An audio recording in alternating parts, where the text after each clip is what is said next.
Los invito a abrir sus Biblias en 2 de Corintios capítulo 13 y en el día de hoy vamos a terminar esta serie que estamos haciendo de la Epístola a los Corintios, que estuvimos viendo 1 de Corintios y 2 de Corintios. En esta ocasión le he decidido poner al sermón examinando nuestra salvación. Como ustedes saben, a Pablo se lo estaba de alguna forma examinando, o le estaban pidiendo pruebas de que verdad era un apóstol verdadero. Y él hasta ahora estuvo haciendo, como ustedes vieron todos estos domingos, le estuvo haciendo una apología y una defensa de su ministerio. Pero, amados, esto llegó a su fin, como esta epístola ha llegado a su fin.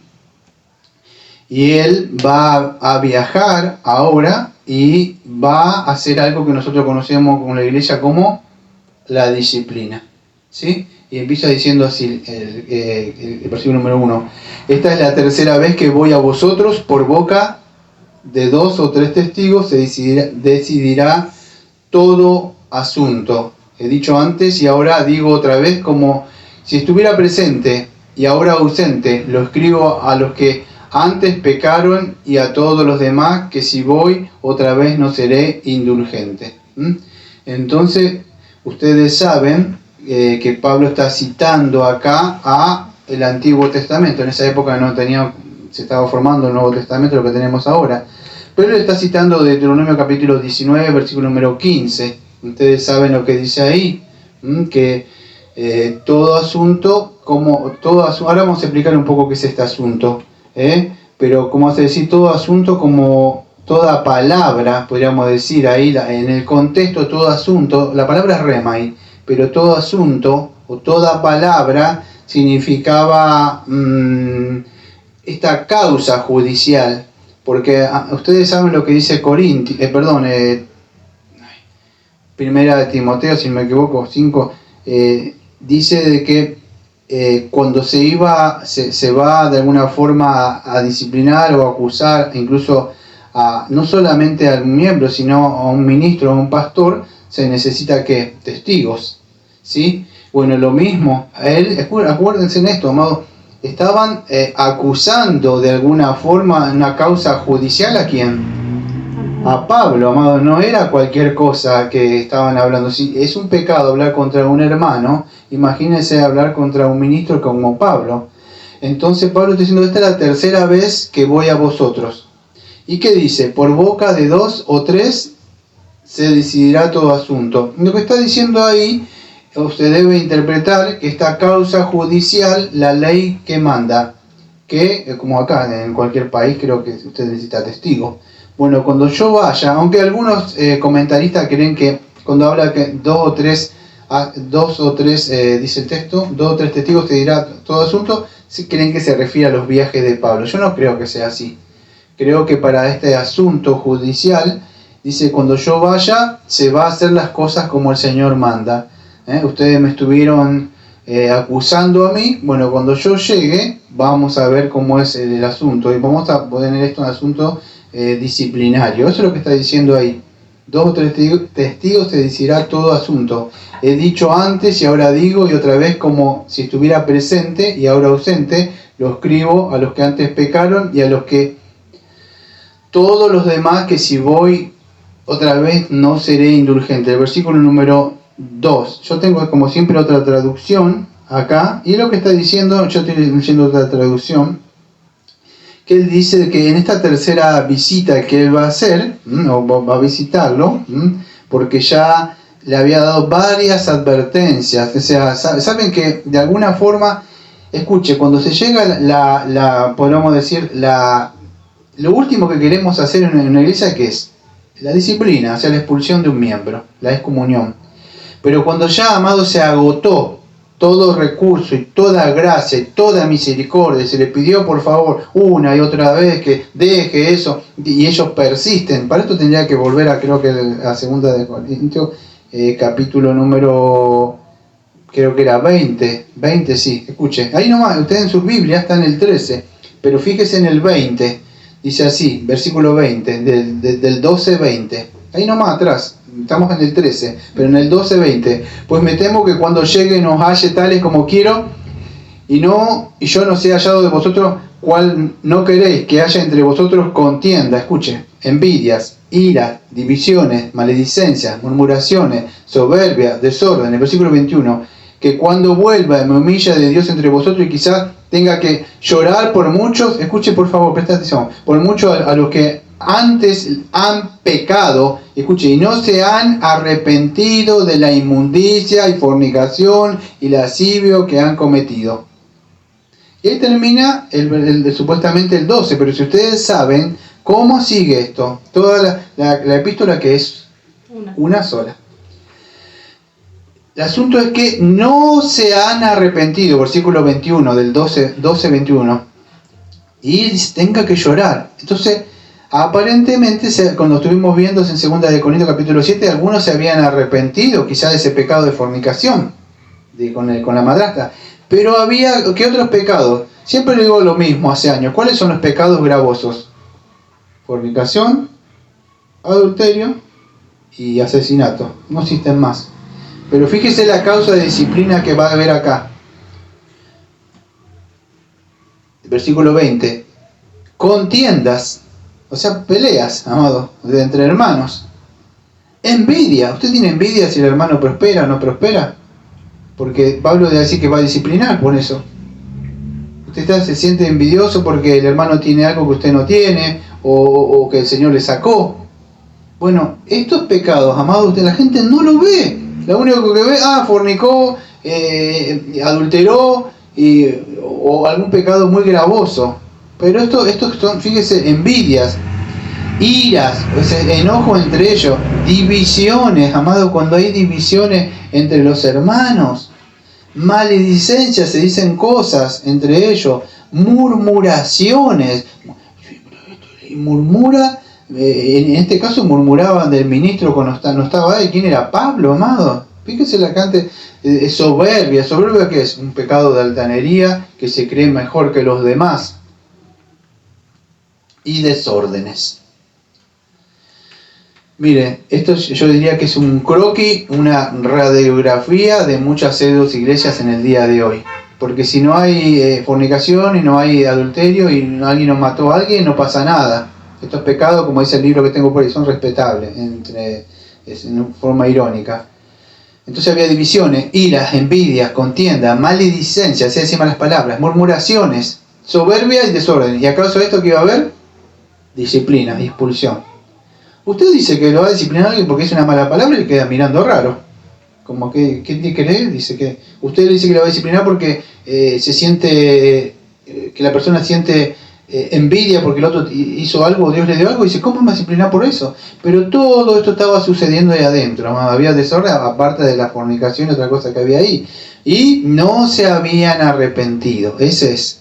No es que habían pecado, y no se han arrepentido de la inmundicia, fornicación y lascivia que han cometido. Seguían nada más, no pasó nada, o se justificaban, podríamos decir. Entonces ustedes saben lo que pasó. Llegó esta medida, ¿por qué? Porque ellos tenían que poner en orden esto. Esto no tenía que llegar, amado, a este extremo. ¿Por qué? Yo no voy a ir, no se preocupe, Mateo 18. Si uno tiene algo contra tu hermano, ¿qué pasa? Lo dejo, nada más. Ve y ponte de acuerdo. No tenía que llegar al pastor esto. Si uno tiene un problema, algo que tiene que ir, bueno, no, mira, tengo este problema, sí, lo solucionamos, vamos a orar y se termina. Pero la iglesia permitió, y de alguna forma, el que le moleste la piedrita del zapato, vamos a decir, ¿cómo es que le dicen hoy? Lo soportan, tiene un nombre, lo toleran. Porque usted no es tolerante. ¿No escucharon eso? No es tolerante. Porque no hay ninguna iglesia perfecta, dicen así. Por eso usted no se congrega, no hay iglesia perfecta. Amado, usted no se puede congregar en un lugar donde es un desorden, canta y danza alegre, se revuelcan en el piso y creen otras doctrinas. No, eso pasa, ¿sabe por qué? Esto es consecuencia de estas pseudos iglesias de años, vamos a decir décadas, 50, 60 décadas, 60, 70 años, que no se puso fin y creció. Cuando usted ve a su hijo de 15, 16 o su hija de 15, 16, 17 años y pasó algo y dice, ¿qué pasó? Es porque quizás usted no le frenó o un árbol se llegó en un momento y usted no lo fue llevando. Entonces no puede decir que una iglesia pasó eso como pasó. No pasa de un día a la mañana un pecado. Es porque la iglesia no le puso fin de entrada. Hasta llegar el momento que se creó todo ese desorden en Corintio. Eso es cuando usted permite algo y dice, quiero tener la iglesia llena. Y se le empieza a llenar y hay desórdenes. Entonces Pablo dice, no se arrepintieron. ¿Sí? ¿Y qué dice él? Que él iba a ir ahí y ¿qué pasa? Él no iba a ser ¿qué? Él no iba a ser indulgente, amado. ¿Qué quiere decir con indulgente? Bueno, ya se había agotado todo recurso para que el pecador ¿qué? Se arrepintiera. Y ya no voy a ser más indulgente. ¿Vio cuando usted el papá va a disciplinar? Sí. ¿Y qué dice el hijo? Cuando ya sabe que viene pela, ¿qué dice? Ahora sí, papá, sí lo voy a hacer, te prometo, no. Y ya grita antes que venga. Y ya se tiró y parece que no sé qué. Y nadie hizo nada. Pero él sabe que puede controlar incluso al padre y a la madre porque sabe hasta dónde. Pero cuando sabe que se acabó, empieza. ¿No vio el presidiario que empieza a gritar porque se arrepiente, pero porque sabe que viene un castigo? Nada más. Pero se había agotado. Es como el día de la ira, cuando el Señor diga, se agote todo recurso ya y llegue el día del juicio para el pecador, no está hablando de la iglesia, sino el pecador fuera, amado, va a haber no solamente una disciplina, porque esta disciplina puede ser para corrección y quizá la iglesia vuelva en sí o alguno de ellos, pero si usted muere sin Cristo, amado, va al infierno. Entonces Pablo iba ahí, no iba a tener, dice, indulgente, o sea, él ya iba a disciplinar, o sea, ¿por qué? Porque no se quisieron arrepentir. No es que la iglesia dice, acá como dice, no, me quiere echar el pastor. No, amado, que una, dos o tres veces uno vuelva, no le digo por nadie, no me mira así, por favor, que se me mire por ahí y piensa que yo, pero no, en serio, Dios sabe que estoy atrás del púlpito, no es que por nadie, pero uno busca, por favor, ¿no? Y otra vez, y como así hace el Señor con los pecadores. Y cuando llega, Dios fue injusto, me mandó acá. No, ¿cuántas veces nos advirtió? Entonces Pablo dice, no voy a ser indulgente, ya una, dos, le mandé cartas, fui, viajé, y aún así siguen y persisten, y encima se atreven a juzgarme a mí, a examinarme, porque por eso vamos a ver más adelante que le va a decir, examínense ustedes si nacieron de nuevo. Eso es lo que le va a decir. Con la misma vara que ustedes me han medido a mí, el Señor los va a medir a ustedes. Ustedes estuvieron mirándome a mí y ustedes no se miraron el tronco del ojo, del tronco que tenían en el ojo. Esa es la idea, amado. Había murmuración, o sea, murmuración es un comentario malicioso, ¿sí? ¿Nunca vieron eso que comenta algo y dice, eso es pecado, amado, que usted no lo vea? Pues yo sé que usted ve que es pecado, fornicación, adulterio y asesinar, nada más. Pero eso es murmurar, ¿sí? Puede usted estar hablando, y no, pero no estoy diciendo nada, estoy simplemente hablando, vamos a decir que el hermano es débil en esta área, o no está capacitado para este ministerio. Yo creo que Menganito lo haría mejor. ¿Qué te pensás? Sí, él no está muy fuerte en esta área. Yo no sé por qué el pastor lo puso ahí, además tiene ese pecado. Eso es murmuración, amado. ¿Por qué no le ayuda si la persona de verdad está... Y esto de verdad no lo digo por nadie, pero nosotros tendríamos que empezar, si Dios de alguna forma vemos que es un hermano y tiene una debilidad, ayudarlo. Pero lamentablemente estos pecados están adentro de nosotros, en la iglesia, digo de todo. Porque nosotros podemos decir eso y eso Satanás lo puede, si es más grande, difundir, difamar. Y la persona queda mal, quizás fue un simple comentario, y si lo vamos a comentar es para que sea de verdad, tratar de ayudar a la persona. Soberbios, o sea, es una persona que se cree más, una persona que es engrandecido, una persona orgullosa, yo lo puedo hacer mejor, o quizás, mire, en el caso mío, yo sé que muchos lo pueden hacer mejor que yo predicar. tienen muchos conocimientos, elocuencia, retórica, pero no se trata de leer libros, amados, esto. Es decir, Dios de verdad llamó y ama a las almas y a los pecadores, porque lamentablemente vivimos en una época así, hay muchos libros, mucho conocimiento, pero hay mucha soberbia. Le puedo asegurar que de verdad, que si el Señor me dijera, como le dijo a Elías, ven y hay otro Eliseo, yo se lo daría, pero yo no sé si usted estaría preparado de verdad, porque no es fácil, amado, no es fácil. Para mí me sería más fácil, te puedo asegurar, estar sentado escuchando en el día de hoy, que de verdad las cuentas que me va a pedir el Señor. Entonces, muchos quieren estar en un lugar porque son orgullosos, pero no quieren la responsabilidad de que lleva un pastor. Desórdenes, que vemos ahí en 2 Corintios 12, al final. Recién estábamos escuchando jueces, como terminó. Cada uno hacía lo que bien le parecía. Entonces, fíjese, había desórdenes, cualquier cosa. Fíjese en estas pseudo iglesias. ¿Qué ve usted ahí adentro? ¿Ve orden? Hay un desorden ahí adentro. Mira, pero hay un desorden. Miren, hasta lo más mínimo que le voy a nombrar puede ser pecado. Y él dice, ay, mire el desorden que hay. ¿A qué horario llega el culto usted? 5 minutos, 10 minutos antes o después, en caso de gente que llega así. No hay un orden, de verdad. Hasta las cosas más mínimas podríamos ver, debemos tratar de caminar bien en estas cosas. En este caso era un desorden ahí adentro. Cada uno en esta iglesia de Corinto vimos todos estos meses que buscaba lo suyo. Nadie le importaba al hermano. De verdad, cada uno buscaba su bien, traían sus comidas, vamos a decir, era un desorden los ricos, los pobres. Era todo, vamos a decir, un desorden de los dones. Uno se creía mayor que el otro. Entonces llegó la hora de disciplina. Había división, ¿sí? Buscaban agradar al hombre y no agradar a Dios. Buscaban al que más retórica tenía y más elocuencia tenía para poder hablar, ¿sí?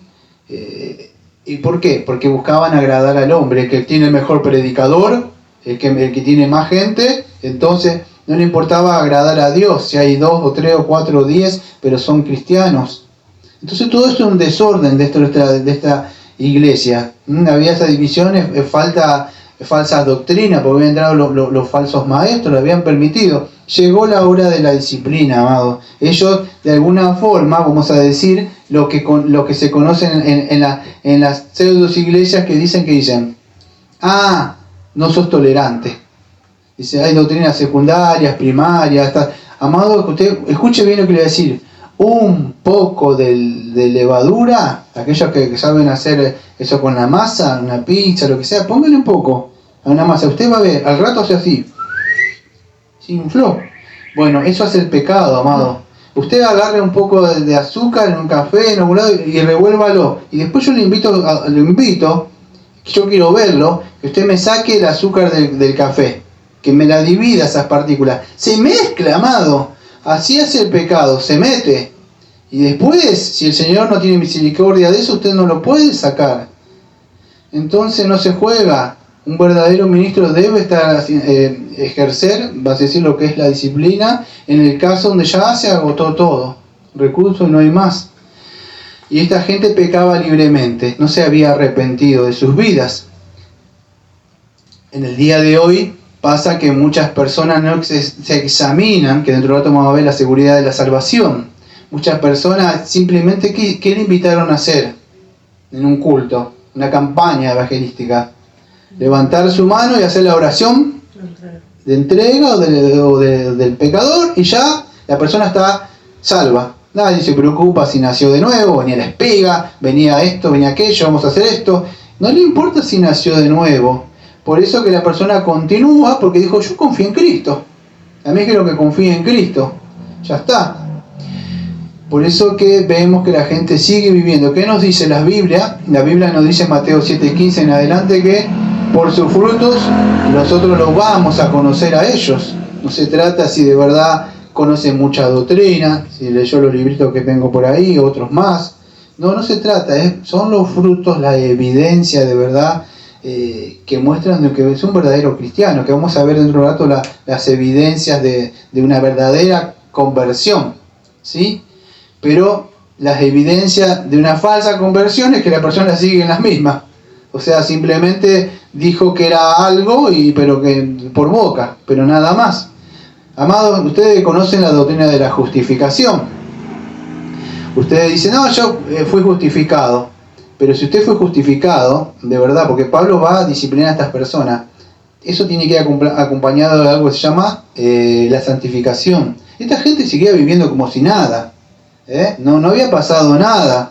Y cuando usted sigue viviendo, escuche bien lo que le decía, por favor, porque es su alma. Cuando usted sigue y persiste obstinadamente, porque Dios me va a perdonar, porque aquel peca también, y sigue en eso, su corazón se endureció. Porque usted estuvo mirando qué hacen los demás. Yo no me acuerdo si fue Spurgeon, pues no tengo la frase bien, como dijo Spurgeon. Yo no te pregunto si eres bautista, yo no te pregunto si eres presbiteriano, yo no te pregunto si eres anglicano, porque en esa época no estaban estas falsas denominaciones, no existían, de verdad, en 1800 no existían estos carismáticos. Lo que te pregunto, decía, es si has nacido de nuevo. Esa es la pregunta, amado. ¿La denominación son importantes? Sí, nosotros somos bautistas, una iglesia bautista reformada, pero la iglesia bautista reformada no salva. Incluso dentro de la iglesia bautista reformada quizás pueda haber, si el pastor no ha mirado bien y le encantó llenar de gente, y le dijo, haz esta oración y vení, y ya tiene unos cuantos, y no examinó, vamos a decir, esa falsa conversión, se le llenó de gente inconversa, ¿sí? Pero la pregunta es si usted nació de nuevo, si de verdad Cristo se está formando en usted, porque en esta iglesia vemos que no pasaba nada, Entonces, fíjese, incluso escuchen, amado, la iglesia de Corintio le estaba pidiendo, escuche, ¿qué es lo que hace el pastor? Generalmente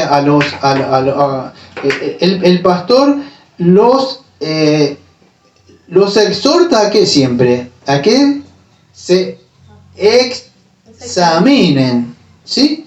Vez tras vez, está la palabra de Dios, pero escuche lo que hacía esta iglesia, escuche bien, versículo número 3, pues buscáis una prueba de que habla Cristo en mí, el cual no es débil para con vosotros, sino que es poderoso en vosotros. O sea, ¿qué le está diciendo? Buscaban pruebas de que Jesucristo hablaba a través de Pablo. ¿Qué significa esto? La iglesia misma es como que le predicaba a Pablo diciendo, no naciste de nuevo, no tenés la gran retórica. Escuchen, le estaban diciendo, ustedes me están pidiendo a mí pruebas. Miren a dónde había llegado la iglesia, a dónde había llegado el pecado de querer examinar a Pablo. La prueba ahí en el griego es dokimé, en el griego. Ya lo hablamos creo una vez en Primera de Pedro, si no me equivoco. La palabra dokimé significa prueba. Era con un metal, era probado, a ver si podía aguantar o resistir algo. Se lo probaba si está apto para soportar eso. Y pasaba esa prueba. Esa es la palabra dokimé. La palabra usted la va a entender así: carácter aprobado. Le estaban diciendo, Pablo no tiene carácter aprobado. Es débil para hablar. Es muy manso él. Quizá está viejito. No es como estos grandes de lo... Acuérdense que en esa época estaba la retórica. Y era una forma de hablar convincente, con argumentos. Lo que le gusta mucho a los jóvenes reformados, la filosofía y todas esas cosas, ¿cómo se llama esto? La apología en sus varias ramas, todas esas cosas. Y Pablo no era así, él venía sencillo y predicaba a Cristo y era manso. ¿Por qué? Fíjese que yo, porque estoy haciendo un tema temático, no estoy echando tanto texto por texto, pero fíjese que en el versículo 4 dice, porque aunque fue crucificado en debilidad, vive por el poder de Dios, pues también nosotros somos débiles en Él, pero vivimos con Él por el poder de Dios para con vosotros. Yo me apropié de una traducción un poco más sencilla para poder entender. Es lo que está diciendo, si yo no me equivoco acá, pues yo no lo noté, si no me equivoco, él está haciendo como un símil, una comparación. ¿Sí? Porque el versículo 4, escuche, es un poco complicado de entender. Lo que está haciendo una comparación, o sea, todo cristiano, vamos a decir, que nació de nuevo, o sea, Jesucristo está en nosotros. Pero, ¿cómo lo veían a Pablo, vamos a decir? A Pablo, ¿cómo lo estaban viendo? Como era un poco débil. Él no tenía esa gran elocuencia para poder hablar y esa convincencia para poder convencer de un sermón. ¿Vio lo que es un sermón dinámico? Incluso los pastores de sana doctrina, ¿no? ¿Vieron cómo es? Un sermón dinámico, usted tiene un par de puntos, tres ahí, puntitos para tocar, y usted habla con autoridad, de una forma así. Entonces Pablo era examinado y esto venía, porque la gran elocuencia que tenían, imagínense cómo hablaban estas personas, la retórica y todas esas cosas que usted utiliza en un sermón que se llama homilítica, claro, queda bien. Pero Pablo era manso, o sea, tranquilo, porque quería que el mensaje sea entendido. Se puede usar el arte de la oratoria, y es muy convincente cuando usted habla así.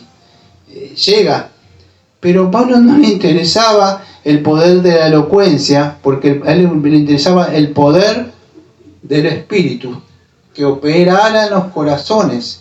Él confiaba en eso, aunque es muy importante utilizar algunas cosas de esas, pero para que se pueda llegar a entender, por supuesto hay que utilizar la hermenéutica, la exegesis. Pero ¿qué sucede? Estos corintios, escuchen, se habían quedado impresionados. No solamente, vamos a decir, usted cuando escucha, ¿por qué se impresiona? ¿Qué lo maravilla a usted? Cuando un predicador habla. Claro, usted mira a Cristo lo que hizo. Nosotros les ponemos, es como algo, vamos a presentar un cuadro y hablamos del cuadro y las cosas, pero usted mira el cuadro, me va a mirar a mí.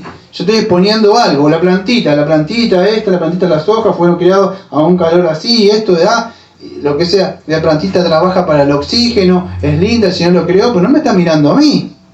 Bueno, ellos se habían quedado como maravillados. ¿Vieron esa persona que se enamoran de la persona que está hablando? Pero no de la persona que está hablando. Bueno, esos quedaron impresionados, estos falsos apóstoles, porque un falso apóstol, vamos a decir, ruego, imploro, que ninguno de nosotros que predicamos la sana doctrina no utilicemos la jactancia y la arrogancia reformada para poder llevar a que el sermón quede bien. Porque aunque tiene que quedar bien, nuestro fin es mostrar a Cristo, o sea, que sea revelado. Pero esta gente se enamoró de la forma de predicar de esta gente. ¿Y Pablo qué era? Parecía débil, manso.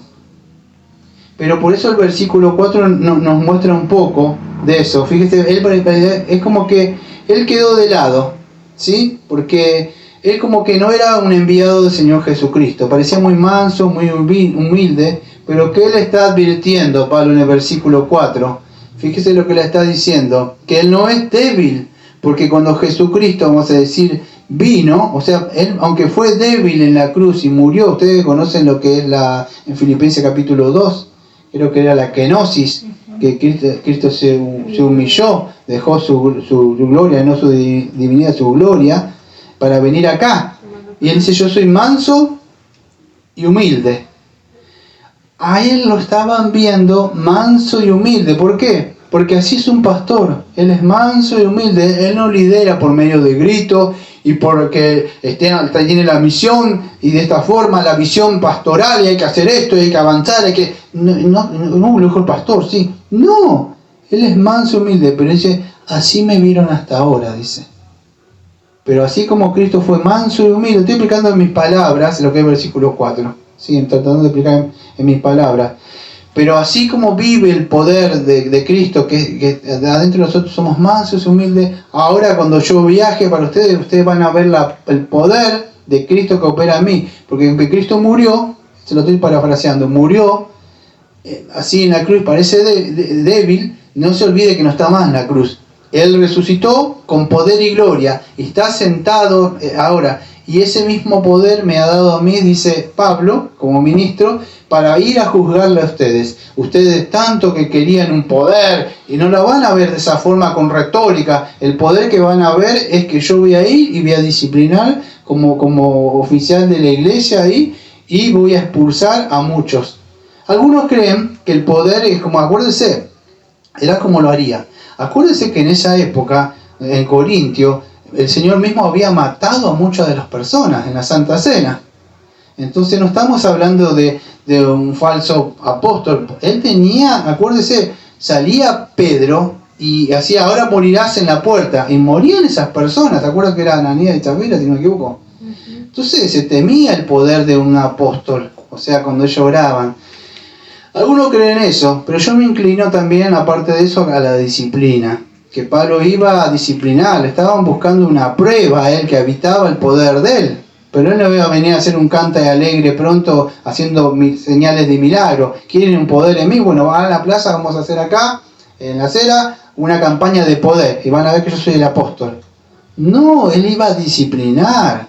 Eso es lo que está haciendo. Esta gente estaba mirando la paja en el ojo ajeno, o sea, en Pablo en este caso, pero no estaba mirando todos los pecados, amados. Eso es lo que sucede con la mayoría de nosotros, que es muy fácil mirar lo que hace el otro. En este caso pusieron el ojo donde no tenían que mirar. ¿Quién era? El apóstol justo que había fundado esa iglesia. Entonces dice, ¿quieren, vamos a decir, un poder? Bueno, yo se los voy a confirmar cuando vaya. En boca de 2 o 3 testigos se va a decidir todo esto, ¿sí? Creían que era débil, o sea, pero en sí somos débiles, amados, porque dice que Dios eligió el despojo, lo vil y menospreciado, y eso es lo que eligió. Pero esta gente, como parece hablar de una forma diferente, claro, parecen poderosos al hablar. Y Pablo no le interesaba eso, amado, lo que le interesaba era mostrar el poder de Cristo. Y así fue, vamos a decir, como Pablo está ya agotando lo último, diciendo, voy a viajar y voy a tener que disciplinar toda esta iglesia. Eso es lo que está diciendo Pablo en el versículo 5. Fíjese lo que dice. Examinaos, y acá viene el título del sermón, examinaos a vosotros mismos si estáis en la fe, probaos vosotros mismos, o no conocéis vosotros mismos que Jesucristo está en vosotros, a menos que estéis reprobados. O sea, ¿qué le está diciendo? Examínense bien. Escuche, la traducción a nuestro lenguaje sería, ¿de verdad son cristianos? O sea, examínense si son cristianos de verdad. O simplemente hicieron una simple profesión de fe. ¿Ve esa falsa profesión de fe que se llama, ¿cómo que le dicen? La confesión esa, la confesión, la decisión regeneracional. No el bautismo regeneracional de los romanistas. La confesión regeneracional. Usted confiesa a Cristo y ya nació de nuevo, ya hay uno nacido de nuevo. Dice, hay evidencia de verdad que son cristianos. ¿Se acuerda lo que decían los puritanos? Decían, si en este momento a usted lo tienen que juzgar como a Pablo, a usted lo llevarían como Pablo encarcelado, como hablamos el Salmo ayer. A usted lo llevarían como con Pablo y Sila. A usted lo llevarían como a Pedro y Juan, azotados y contentos, ellos así cantando, gozosos de que de verdad fueron dignos de verdad de padecer por Cristo. Hay evidencias de verdad que es una cristiana. Hay evidencia que es un cristiano. Pablo diciendo, ¿se han examinado? ¿O simplemente hicieron una simple profesión de fe nada más?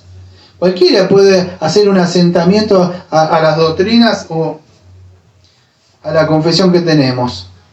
Sí, yo creo eso. Yo cuando conozco que dicen, creo en la Trinidad, creo en la deidad de Cristo. Pero de eso no se trata, amado. Pregúntele a Satanás si no cree que Jesucristo es Dios. O pregúntele a Satanás si no cree que hay un Padre, un Hijo, Espíritu Santo. Y él estoy seguro que le va a decir amén. Seguro. Eso no es evidencia. Un asentamiento por unas doctrinas que son verdaderas. Cualquiera, hasta un romanista puede decir que cree en la Trinidad. No. Pregúntele a uno de estos de acá, de estos que están acá, si Jesucristo no es Dios. Pregúntele. Le va a decir que sí. Ahora, las evidencias de verdad que la persona va a decir es un cristiano. ¿Está la presencia de Cristo en usted? ¿Cristo se está formando en usted? ¿Usted está muriendo de verdad sus pecados? ¿Sigue viviendo como esta gente que Pablo dice voy a ir a ustedes y ustedes siguen haciendo y viviendo como antes? No hay evidencia, hay evidencia externas, hay evidencia interna de que pasó algo. La evidencia interna del Espíritu Santo que regeneró su corazón. Y la evidencia externa son los frutos que usted hace, si no entiende. Entonces, ¿hay alguna prueba? Porque ustedes me están examinando a mí, amado, le está diciendo Pablo ahí. ¿De qué se glorían ustedes? De los dones. Los dones lo puede hacer cualquier chamán. Alguna sanidad. No se trata de eso. Entonces Pablo está diciendo, o nos está ayudando, por lo menos hay una doctrina que nosotros tenemos en nuestra comunidad que se llama la doctrina de la seguridad de la salvación, o la evidencia de nuestra fe. Ahora voy a ir un poco a eso. Pero por lo menos confianza plena en Jesucristo. Está confiado plenamente en Jesucristo. Y confiar en Jesucristo no es solamente amarlo. El que me ama guarda mis mandamientos. Esta gente decía que confiaba en Jesucristo y sigue viviendo como quería. Hoy obediencia a Dios. No, si no hacemos campaña de milagro y poder. Bueno, en Mateo 7, 21, versículo 23 dice que Señor, en tu nombre echamos fuera a demonios y hicimos muchos milagros. El Señor dijo, alejado de mí, hacedores de maldad. O sea, maldad, hacedores de maldad, anomia, que no le importa mi ley. No os conozco, la palabra es ginos con el griego, no tengo relación con ustedes. Hay evidencia de la obediencia. No creí en Jesucristo, no. La verdadera evidencia que creyó en Jesucristo, de verdad que, escuchen, y que no se predica mucho de esto, es porque solamente se predica, escuche, creer en Cristo. Y eso es verdad, pero una verdad a media. La verdad es arrepiente de tus pecados. Mateo 4, versículo 17 dice Jesucristo dice, cuando empezó su ministerio, salió de la tentación y que dijo, arrepentido porque el reino de Dios ha llegado. En otra parte dice, en Hechos 11 dice que el Señor le concedió arrepentimiento a los gentiles. En otra parte, en 2 de Timoteo, capítulo 2, versículo 24 al 26, dice que el Señor es quien concede arrepentimiento y saca el lazo por el cual Satanás le tiene preso. Entonces, predicar, creer en Jesús no sirve si no hay un arrepentimiento, un volverse de ese camino. Creí en Cristo y seguí caminando por ese camino. Si dijo que el camino de Cristo, entonces creer en Cristo es volverse de esa vida. ¿Entienden? Entonces, si usted no creyó en Cristo, pero no se arrepintió, entonces nunca va a crecer en santidad. ¿Por qué? Porque solamente creyó una simple profesión, escucho un sermón por ahí de vez en cuando, escucho me gusta, casi se me escapó el nombre, me gusta el Manuel, aquel, y me gusta aquel otro, todos me caen bien. No se trata de esto, amado, que me caen bien. Usted de verdad debe estar en un lugar, crecer en un lugar, ejercer los dones, ayudar en el ministerio. No puedo decir que, ¿y cómo va a crecer en un lugar, en la santidad? Le gusta aquel y no tienen bien en claro las doctrinas. Los frutos del Espíritu, amados, amor, gozo, paz, benignidad, tienen que estar ahí. No, yo tengo dones. ¿Cuánta gente puede tener dones de la elocuencia? ¿Qué sabe cómo vivo yo, usted? Yo puedo estar hablando bien y después puedo ser un diablo durante la semana. Entonces, todas esas evidencias tienen que estar en usted, tienen que estar en mí. Al fin y al cabo, nos vamos a presentar individualmente ahí. Entonces, no es para usted, es para mí y para todos. Examinarnos, de verdad, si están esos frutos, amados, en nosotros. Ama a sus hermanos. Vamos a ser conocidos, ¿por qué? No, porque somos una iglesia. El Señor dijo, no, van a ser conocidos no porque son muchos, van a ser conocidos porque Juan, creo que 13, versículos 34 y 35. Y un mandamiento nuevo os mando, que améis unos a otros. En ese sentido, la iglesia es conocida por eso, ¿sí? Un amor sincero, no hipócrita. Otra de las cosas, de verdad, usted soporta, como muchos dicen, no, usted no tolera tantas las falsas doctrinas. Usted llega un momento aunque ya no le importa tanto las falsas doctrinas, las puede aceptar. No, amado, no digo, un pastor no tiene que ser pendenciero, pero sí nosotros somos columna y baluarte de la verdad. Esta iglesia, ¿sabe por qué? ¿Dónde salió? Porque, amados, primera y segunda de Corintios, es un claro ejemplo de no tener, vamos a decir, y esto nos salva, no sé dónde la dejé, por ahí la confesión, por acá. Esto, escuche, no salva la confesión. Pero, como decía Spurgeon, es un antiguo excelente resumen de aquellas cosas creídas, las aceptamos no como una regla de autoridad, y sigue hablando, pero sí que es un medio de edificación.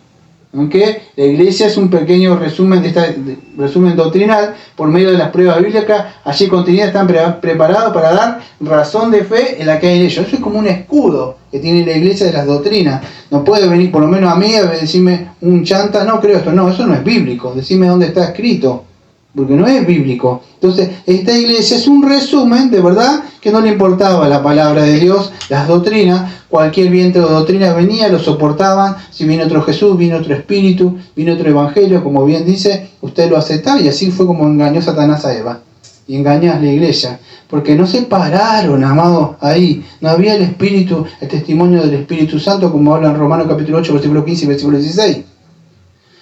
No había esa evidencia, hay evidencias externas, pero la evidencia externa la puede hacer un romanista, puede hacer cosas, la evidencia externa, vamos a decir, se llaman obras, hacer cosas buenas. Una persona que tenga una buena educación y ayudar, que le enseñaron en un buen lugar, como padres, puede hacer buenas cosas. El asunto es la evidencia interna del Espíritu Santo. ¿Para qué hace esas cosas? Bueno, como son las personas, dan las cosas y para que le vean los demás. Pero un verdadero cristiano da y no mira a quién. O sea, entonces esas evidencias son para glorificar a Dios. Y podríamos seguir hablando un montón de cosas que le voy a abrir la confesión, para que podamos estar bien. El tiempo se me va agotando por lo que veo, ¿no? Entonces Pablo está diciendo que se examinaran a ellos mismos. ¿Un tiempito más o menos? 20 minutos. ¿Me queda? 20. ¿Me queda? Sí, con eso está bien. Entonces Pablo le está diciendo que se examinen ellos ahora, porque es como la última, ¿cómo puedo explicarle? No sé cómo explicarle, el último recurso que Dios por medio de Pablo le da. Voy a viajar, pero antes examínense antes que yo llegue. No es que dijo, voy ahora y llego y los expulso a todos, por acá yo soy mando y lo voy a sacar a todos. No, dijo, voy a viajar. Y mientras yo hago, les doy el tiempo que piensen. Después no van a decir, no, porque fue mal. No, él utilizaba todo lo que podía, vamos a decir, para no, vamos a decir, llegar a eso. No queremos, lo último que queremos es eso. Si la iglesia está, vamos a decir, para llamar, rescatar al pecador, sacarlo, no quiere entregarlos a Satanás. Pero tampoco la iglesia puede permitir, vamos a decir, que se llene, vamos a decir, de inconversos. Eso es lo que está diciendo. Escuche, en nuestra confesión tengo dos cosas. Mire, si usted algún día, no sé, pedirme la hermana porque ya tengo hace años, pero mire cómo lo tengo. Esto a mí me sirvió hace mucho, amados. Se llama J.C. Ray. Se llama ¿Ha nacido usted de nuevo? Y mire, una vez di Primera de Juan. Y usted en Primera de Juan, cuando abre Primera de Juan, usted va a encontrar las evidencias de un cristiano, las marcas distintivas de un cristiano. Yo no los voy a leer, pero si usted ve ahí, o sea, vamos a decir, lo que dice Ray en este pequeño tratado, él empieza diciendo que Jesucristo dijo, el que no naciere de nuevo no puede ver el reino de Dios. Entonces él habla que no es suficiente que si soy un miembro de una iglesia o que soy un cristiano, hice una profesión, no basta eso, hay evidencias, y una de las evidencias de 1 Juan capítulo 3, 9 es que ya no practica el pecado, no es que no cae o tropieza, es que ya no peripatea, no vive. Esto es importante que nos examinemos, porque el diablo dice, examinar vuestra salvación. Yo creí en Jesucristo, pero sigue con las mismas cosas de antes. Si yo le preguntara, últimamente en una semana, ¿ha vencido un pecado? Usted puede decir, sí, gracias a la gracia que ha operado en mí, me ha dado la fuerza en Jesucristo para poder vencer este pecado y le doy la gloria a Dios. Es porque Dios está operando en usted. Pero si usted no tiene esas evidencias y diga, todavía me falta, no soy lo que tengo que ser, pero sé que el Señor está, no soy, si puedo mirar atrás. Pero no se engañe, amado, si usted sigue viviendo como hace 1 año, 2, 3 o 4 años. Tiene que haber, debemos examinar una salvación tan grande. Filipenses también lo vuelvo a decir, creo que de nuevo, que nos examinemos. Tenemos una responsabilidad, amados. Yo no me da tiempo, no voy a leer todo esto, por supuesto, ¿no? Pero si no, Pablo está diciendo que una persona que dice, no, yo creí en Jesucristo y ya no tengo pecado. Está haciendo a Dios mentiroso, porque incluso como cristianos todavía tenemos lucha con el pecado y hay que vencerlas. Creer en Jesucristo, de otra evidencia, que creen en Jesucristo, que es el Cristo, ha nacido de Dios. ¿Cuántos de estas personas, amados, que dicen que creyeron en Jesucristo y no pasó nada? Porque si creen en Jesucristo, usted tiene que creer todo lo que dijo Jesucristo.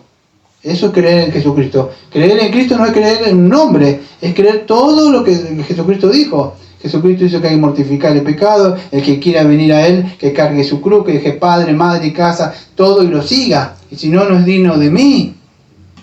Y muchas cosas dijo el Señor Jesucristo. Entonces trata, creí en Jesús, un hombre histórico. Es todo lo que dijo, amado. Entonces sigue diciendo, hace justicia. En tercer lugar, todo el que hace justicia es nacido de Él. 1 Juan capítulo 2, versículo 29. Entonces una persona que ha nacido de nuevo, o sea, ha sido regenerado, ¿qué hace? Busca hacer justicia, la voluntad de Dios, hacer las cosas que agradan a Dios y busca evitar las cosas que Dios aborrece. Vive mirando, el ejemplo no es el hermanito, si peca o no peca, el ejemplo ¿quién es? El ejemplo es Jesucristo a seguir, Él es el ejemplo. Miramos a Cristo, ¿no? ¿Qué hace el otro? Porque si hace el otro, o me quedo corto o me quedo muy grande. El ejemplo siempre es Cristo para nosotros. Y siempre buscamos hacer justicia y sabemos que no vamos a llegar, entonces por eso nos esforzamos. Pero si yo miro al otro, este se queda ahí, nunca siempre lo mismo. Yo también voy a descansar. O aquel no lo voy a alcanzar. Se ve que, ¿cómo puedo hacer como aquel? No, el ejemplo es Cristo, amado. Buscamos hacer justicia, vivir una vida recta y justa y santa, porque Dios es recto, es justo y es santo, y sabemos que no lo vamos a alcanzar, pero estamos en eso, procuramos. Pero si está usted siempre en las mismas hace años, es de verdad, es muy posible que usted no ha nacido. Otra evidencia, pero vamos a decir la marca distintiva, yo diría, es que usted ama a sus hermanos. Porque usted ve a Cristo, estoy hablando de un verdadero hermano, y una verdadera hermana. Tiene que amar. 1 Juan 3:14 dice, nosotros, escuche, sabemos que hemos pasado de muerte a vida, ¿en qué? En que amamos a los hermanos, amados. ¿Por qué? Porque Cristo está ahí. Y si Cristo le ama, yo no sé cómo puede decir, como decía Sproul, bien decía Sproul, dice, no entiendo cómo Dios me puede amar a mí. No entiendo. Y yo tampoco entiendo. ¿Por qué? ¿Sabe por qué? Porque si usted mira a la hermana, o me mira a mí, claro, usted me va a ver pecado, yo le voy a ver pecado. Pero cuando usted ve la santidad, va a decir como Isaías dijo, va a decir, ¡ay de mí! Va a decir, va a querer perecer. ¿Por qué? Porque ve el santo. Aléjate de mí, Señor. Soy hombre pecador. Entonces, va a poder amar al hermano porque Dios le ama. Y está trabajando con el hermano.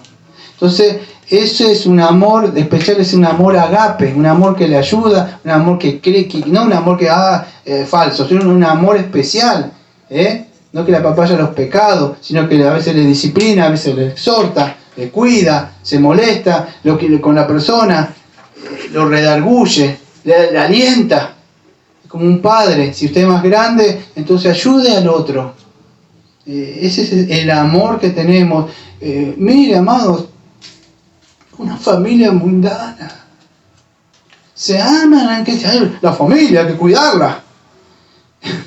Yo no entiendo. A veces me pongo a mirar porque yo no tengo familia. Digo, ¿cómo una familia mundana se cubre con la familia? Dice. Y entre nosotros, no sé, nos despedazamos un poco más. Pero no hablando, sino con los pensamientos. A veces los matamos. ¿Y cómo sucede eso en el mundo?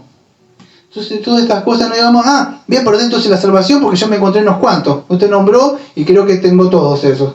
No, amado, pero por lo menos no es que uno pierde la salvación, por no tengo, pero si usted todavía falta esto, avance, siga avanzando. Vence al mundo. Dice, 1 Juan capítulo 5:4 dice, Juan escribió: todo el que es nacido de Dios vence al mundo. Usted, amado, acuérdense, la iglesia, ¿qué es? Nos sacó del mundo. Usted no puede decir que nació de nuevo, de verdad, si no se examina. Usted sigue amando el mundo, las cosas del mundo. Y yo no lo digo de verdad por nadie, pero ¿usted qué le gusta? ¿Estar más en el mundo que con las cosas del Señor, con los hermanos?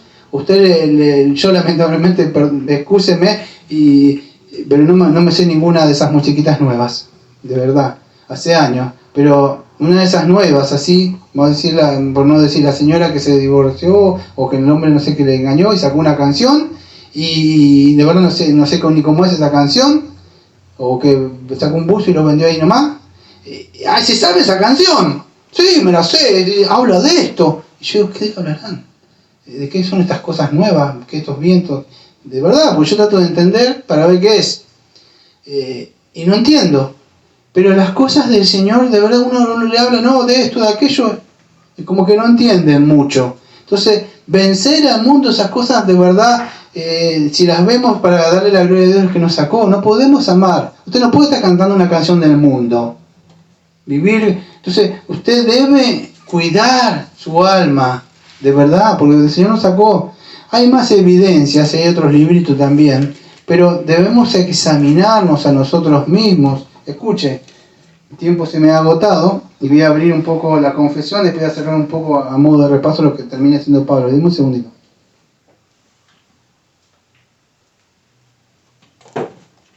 Confesión de Fe Bautista del año 1689. De la seguridad de la gracia y de la salvación. Escuche, en este capítulo número 18, sí, gracias. Dice así, aunque lo voy a parafrasear: aunque los creyentes que lo son por un tiempo, escuche, hay tres clases de creyentes. Los que son por un tiempo, creyeron, pero no significa que son cristianos, creyeron por un tiempo, y otras personas no regeneradas y vanamente se engañan a sí mismos con esperanzas falsas y presunciones carnales de hallarse en favor de Dios y en estado de salvación. Pero la esperanza de ellos perecerá. Sin embargo, escucha, que hay otras clases de creyentes también. Sin embargo, los que creen verdaderamente en el Señor Jesús y le aman con sinceridad, esforzándose por andar con toda buena conciencia delante de Él, pueden en esta vida estar absolutamente seguros de hallarse en el estado de gracia y pueden regocijarse en la esperanza de la gloria de Dios, y de tal manera nunca les avergonzará. ¿Ve? ¿Cómo anda con sinceridad? Delante del hermano que me vea, no delante de Cristo, porque yo sé que los ojos de Él están todo el día puestos en mí. Mi conciencia no es si el hermano me mira, no me mira, o no, es que Dios me está examinando continuamente mi conciencia. Yo no me engaño, yo de verdad sé que Él me está mirando los secretos de mi corazón. No hay ninguna partícula de mí que Él no me conozca. Entonces, ¿cómo puedo hacer? Ese es un verdadero cristiano, sabe que está totalmente todos los días en la presencia del Señor. Entonces, una persona que vive así, viviendo una vida cristiana, pues decir, puede hallarse seguro que yo. Pero hay otras personas que se han engañado a sí mismos con esperanzas falsas, dice, presunciones carnales, que buscan hallar el favor de Dios haciendo cosas. Personas que creyeron, como eso, que con gozo se recibieron la palabra y al tiempo se secan, los afanan y todas esas cosas dejan y no están más. Hoy lo ve y no. Yo conozco muchas personas que vi y hoy no las veo más, amado. No supe más. Vi esa canción que decía, nunca supe más de ti. Sí, una canción. Nunca más. De un tal Sergio. Desapareció. Usted nunca supo más. O de esa canción de Roberto. Desapareció, nunca más, o sea, no lo vio nunca más a esta persona. Pero escuche lo que dice el punto 2. Esta certeza, o sea, con la certeza que tenemos nosotros. ¿Qué certeza tiene? ¿Por qué está seguro usted de su salvación? El punto número 2 dice esto: no es una mera persuasión conjetural, ¿sí? O sea, ¿qué es esto? Dice, sino que es una seguridad infalible de fe. ¿Y en qué está basada esto? Basada en la sangre y la justicia de Cristo reveladas en el Evangelio. Por eso usted tiene que tener el verdadero Evangelio. Tiene que saber si ha sido o no justificado. Porque si después fue verdadero justificado, de verdad usted va a vivir una vida santificada, apartada. ¿sí? Y también en la evidencia interna, ve acá está, de aquellas virtudes del Espíritu en las cuales se le hacen promesas, y en el testimonio del Espíritu de adopción, testificando con nuestro espíritu de que somos hijos de Dios, y como fruto suyo mantiene el corazón humilde y santo. Entonces, una verdadera persona que ha nacido de nuevo, primero y principal, tiene que creer en el verdadero evangelio, ¿sí? Vamos a decir, la persona, ¿por qué mira a Cristo? Amado, porque si nosotros nos miramos a nosotros, siempre, yo por lo menos si me miro a mí, dejo de mirar a Cristo, y yo, vamos a estar como esa doctrina, vio que pierde cada rato la salvación y la pone, pierde y la pone la salvación. No, ¿por qué no dudamos de nuestra salvación? Porque nuestra mirada, ¿dónde está? Dice, ¿en la sangre de quién? De Cristo. Dice que hizo una expiación eficaz. No es que murió por alguno y después depende de mí la salvación. Si me porto bien, la pierdo. Perdón, no la pierdo. Ahora hice una buena obra. ¿Qué es esto? Salvación por méritos. Y usted dirá, este se está burlando. No, amado, pregúntele, hay personas que pierden la salvación a cada rato y la recuperan no sé cómo. No sé. Y después si yo hablo de estas cosas, me dicen que yo soy como que no sé qué, una secta, no sé qué, porque le digo que es otro evangelio. ¿Cómo va a perder la salvación y la va a recuperar estas personas? ¿Qué es? Se llama una expiación eficaz por un pueblo. Entonces, ¿usted está seguro de eso? Sí, ¿en qué? Hay veces usted que no va a caminar seguramente en total santidad, un momento vamos a pecar, pero si nos mira a nosotros, vamos a ver que siempre caminamos una vida en Cristo. Pero ¿dónde está nuestra seguridad de salvación? En la obra que hizo Cristo. Hay personas que no, su seguridad ¿dónde está? Si se portan bien, si hoy no pecaron, si no hicieron esta cosa o no hicieron aquello. Aunque esas cosas de verdad debemos procurar no hacerlas, pero no debe ser nuestro enfoque. Nuestro enfoque es Cristo. Nuestra seguridad, vamos a decir, de la salvación, basada en la sangre y la justicia del Señor Jesucristo. ¿Sí? En esa seguridad infalible, ¿sí? De que estamos con Cristo, estamos unidos con Cristo. Amado, ¿cómo puede perder la salvación? Yo no entiendo, no sé quién ustedes no conoce, pero hay una doctrina que se llama la unión con Cristo. ¿Cómo es eso que usted se separe y no entiendo? De verdad no lo entiendo, porque usted está unido y el Padre dice, ninguno de los que están en Cristo, nadie me la separará, que nadie me la arrebatará. ¿Y cómo se sale? ¿Cómo le abre la mano a Dios y se sale, se va al mundo, viene?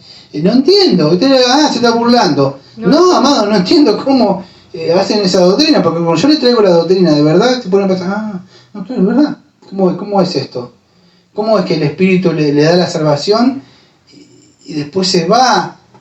No, amado, es verdad, no somos perfectos, de verdad, pero estamos en un proceso de santificación. Entonces usted tiene que tener una seguridad. Ahora si usted vive como quiere, porque acá en el punto vas a decir, sigue hablando, acá no me da tiempo de hablar, pero aunque habla que dice que puede haber muchos problemas, muchas dificultades, caer en pecado y otras cosas, sí, pero nosotros tarde o temprano, vamos a decir, el Señor nos va a traer de nuevo por los medios de gracia. Pero hay ciertas personas, vamos a decir, dice que la seguridad de la salvación, vamos a decir, no son como otros. Fíjese, dice, en una parte de los cristianos habla que la seguridad de salvación de los verdaderos creyentes puede ser en diversas maneras zarandeada, disminuida e interrumpida, como por una negligencia en conservarla. ¿Por qué viene esto? Porque muchos de los cristianos cayeron en pecados. ¿Y qué pasa? En ese momento quedaron como estancados en un pecado, interrumpida, porque fueron negligentes en conservarla. No es conservar es que yo tengo que tener esta salvación, es que vivir en santidad, apartado de Él. Y por caer en un pecado especial que hiera la conciencia y contrita el espíritu, por alguna tentación repentina o vehemente, por retirarle, escuche, Dios la luz de su rostro, permitiendo aún que los que le temen, que caminen en tinieblas y no tengan luz. Sin embargo, nunca quedan destituidos de la simiente de Dios, de la vida de fe y de aquel amor de Cristo y de los hermanos, de aquella sinceridad de corazón y conciencia del deber, por los cuales mediante la operación del Espíritu esta seguridad puede ser revivida con el tiempo, y por los cuales mientras tanto los verdaderos creyentes son preservados de caer en total desesperación. Es posible que quizá en un momento, por tanto, que pecó, y usted pecó, y Dios quizá le entregó, y quedó ahí. Pero un verdadero creyente, a pesar de que está ahí, clama y busca el rostro de Dios, y téngalo por seguro que si es un verdadero creyente, va a volver con su Padre. En un momento diré, volveré con mi Padre. ¿Qué hago aquí? Va a clamar desde el pozo, va a pedir que el Señor lo rescate. Pero esas personas, amados, que dicen ser creyentes y viven como el mundo, de verdad, porque nunca quieren arrepentirse, de verdad, es que todavía no le ha amanecido. No sé si me podrían otorgar 5 minutitos y quiero cerrar con un cuentito. Se llama Asamblea de la Carpintería. ¿Eso lo leíste? Sí. Me tomé el tiempo y me lo escribí, no ni siquiera fotocopié. Pero me pareció muy lindo el cuentito porque muestra un poco de la iglesia de Corintio. Escuche. Cuenta que en la carpintería hubo una vez una extraña asamblea. Fue una reunión de herramientas para arreglar sus diferencias. El martillo, dice ejerció la presidencia, pero la asamblea le notificó que debía renunciar. La causa: hacía demasiado ruido y además se la pasaba el tiempo golpeando. El martillo aceptó su culpa, pero pidió que fuera expulsado el tornillo. Dijo que había que darle muchas vueltas para que hiciera algo. Haga esto, aquello, ¿vio? Pero ¿qué dice? Ante el ataque del tornillo aceptó también, pero a la vez pidió la expulsión de la lija. Hizo ver que era muy áspera. O sea, para decir las cosas quizá en su trato. Y siempre tenía fricción con los demás. O sea, siempre le molestaba o se friccionaba las cosas. Amado, es un poco de todos nosotros esto. Y la lija estuvo de acuerdo. A condición de ¿qué? De que se fuera expulsado el metro. O sea, usted sabe que es un metro para mí, ¿no? Que siempre se la pasaba midiendo a los demás según su medida. Como si fuera el único perfecto. Quizá me mira a mí usted, ¿no? En eso entró el carpintero. Se puso el delantal e inició su trabajo. Utilizó el martillo, la lija, el metro y el tornillo, y finalmente, la tosca madera inicial se convirtió en un fino mueble. Cuando la carpintería quedó nuevamente sola, la asamblea reanudó la deliberación. Y fue cuando tomó la palabra el serrucho y dijo: señores, ha quedado demostrado que tenemos defectos, pero el carpintero trabaja con nuestras cualidades. Eso es lo que nos hace valiosos. Así que no pensemos en nuestros puntos malos y concentrémonos en la utilidad de nuestros puntos buenos.